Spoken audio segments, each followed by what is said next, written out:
Bismillahirrahmanirrahim. Assalamualaikum warahmatullahi wabarakatuh.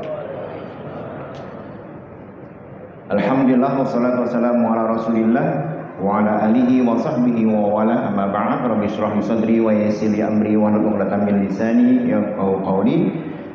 Jemaah salat tarawih yang dimati Allah, di dalam surat At-Takatsur Allah Subhanahu wa taala berfirman, a'udzubillahi minasyaitonir rajim, alhaakumut takatsur.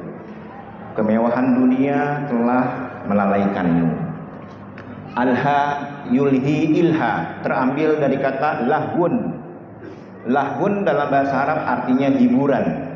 Seperti Al-Quran dalam surah Al-Hadid ayat 20 Allah berfirman, ya'lamu annamal hayatud dunya la'ibun wa lahun. Ketahuilah oleh kalian bahwasannya kehidupan dunia ini adalah permainan dan hiburan. Hiburan itu esensinya memalingkan seseorang dari sesuatu yang positif kepada sesuatu yang negatif. Memalingkan orang dari sesuatu yang produktif kepada sesuatu yang tidak produktif. Itu esensi dari hiburan. Makanya Allah menegaskan di dalam surat Al-Munafiqun ayat ke-9, Allah mengingatkan kita, ya ayyuhalladzina amanu, wahai orang-orang yang beriman, la tulhikum amwalukum wala auladukum an dzikrillah. Jangan sampai harta dan anak-anakmu melalaikanmu dari mengingat Allah. Islam bukan agama yang melarang umatnya untuk kaya, jemaah sekalian. Malah secara tidak langsung Islam menyuruh umatnya untuk kaya, minimal cukup. Kenapa? Karena di dalam rukun Islam itu ada pergi haji, ada zakat. Itu tidak mungkin dilakukan bagi mereka-mereka yang tidak kaya. Tetapi Islam mengikatkan hambanya untuk menjadi orang kaya yang soleh. Orang kaya yang soleh.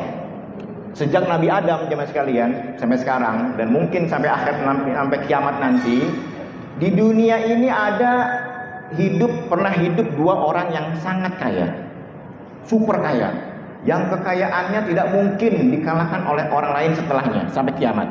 Ada dua orang. Yang pertama, Nabi Sulaiman alaihissalam. Nabi Sulaiman alaihissalam adalah manusia super kaya yang kekayaannya tidak mungkin dikalahkan oleh orang setelahnya, dan itu doa beliau. Qala rabbi ighfirli, ya Allah, ya Tuhanku, maafkan aku. Kemudian beliau berdoa, wahabli mulkan la yambaghi li ahadin min ba'di. Beri aku kekayaan, kekuasaan yang tidak mungkin dimiliki oleh orang setelahku. Itu doa beliau. Ya. Jadi Nabi Sulaiman itu manusia super kaya. Tapi dengan kekayaannya, ketika Allah memberikan anugerah yang sangat besar tersebut, apa kata beliau? Beliau berkata, hadza min fadli rabbi. Semua ini hanya semata-mata anugerah dari Tuhanku. Untuk apa? Liyabluwani, mengujiku. Ashkuru am akfur. Apakah aku dengan harta dan kekuasaan yang aku miliki aku bersyukur, atau justru sebaiknya aku menjadi kufur? Itu orang kaya pertama di dunia, Nabi Sulaiman alaihissalam. Yang kedua, manusia super kaya yang tidak mungkin kekayaannya dikalahkan hingga hari kiamat, yaitu Qarun. Qarun ini kita sudah tahu ada sebagian ulama mengatakan Qarun ini masih ada hubungan sepupu dengan Nabi Musa, hidup di zaman Nabi Musa. Beliau itu awalnya orang soleh, rajin berdoa dan menghafal kitab Taurat. Soleh, makanya didoakan oleh Nabi Musa agar diberikan kekayaan, harta. Tiba saatnya Qarun menjadi orang yang sangat kaya. Di dalam Al-Quran dijelaskan kekayaan Qarun itu untuk mengangkut atau untuk mengangkat kunci gudang hartanya saja itu dibutuhkan oleh beberapa orang yang kuat. Bayangkan Pak, kita punya kunci brankas nih. Qarun untuk mengangkat kuncinya itu harus diangkat oleh beberapa orang yang kuat, algojo. Seberapa banyak kuncinya itu?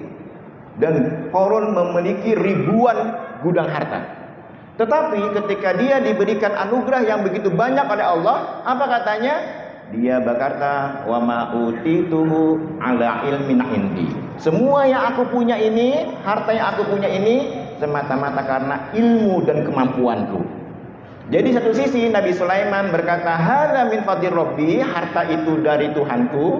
Karunia dari Tuhanku. Sementara Qarun berkata, semua yang aku dapat adalah karena kerja kerasku, karena ilmu yang aku miliki. Dan kita tahu dalam sejarah, akhirnya beliau bersama harta bendanya ditenggelamkan ke bumi.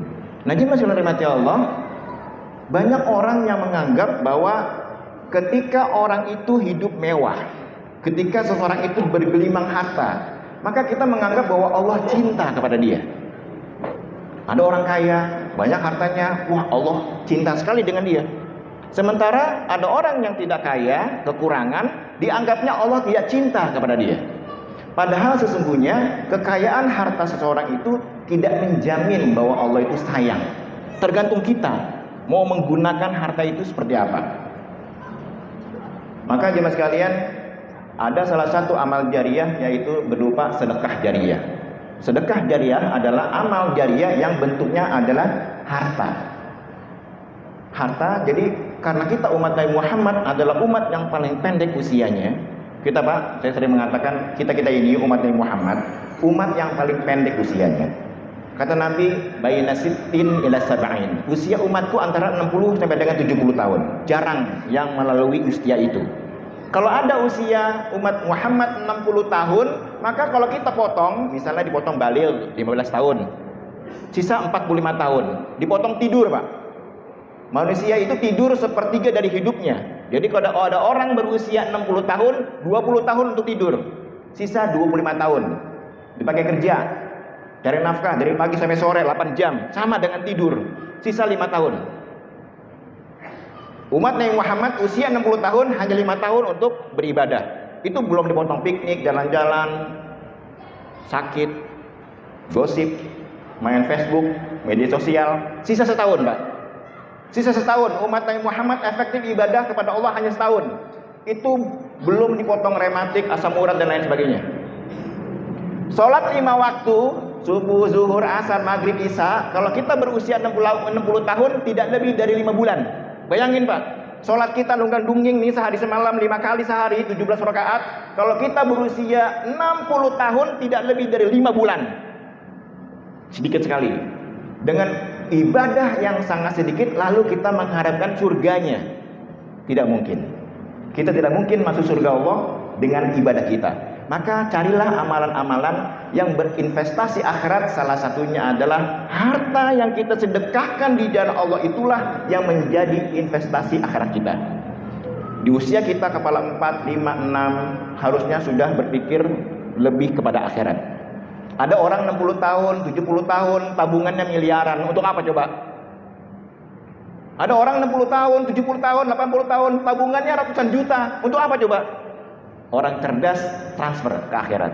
Karena itulah harta dia sesungguhnya. Imam Ali berkata, harta manusia ada 3. Yang satu, yang dia makan habis, yang dia gunakan kemudian lusuh, punah. Yang dia infakkan di jalan Allah, yang Bapak masukkan dalam kotak amal nih di masjid sekarang ini, itulah harta kita sesungguhnya, yang kelak akan menengani kita di alam kubur. Semoga jemaah sekalian, kita di Ramadan ini dapat mengamalkan, mensedekahkan harta kita di jalan Allah. Mumpung di bulan Ramadan, yakinlah harta yang kita sedekahkan di jalan Allah tidak akan berkurang, malah justru bertambah. Sekian, mohon maaf atas kekurangan. Assalamualaikum warahmatullahi wabarakatuh.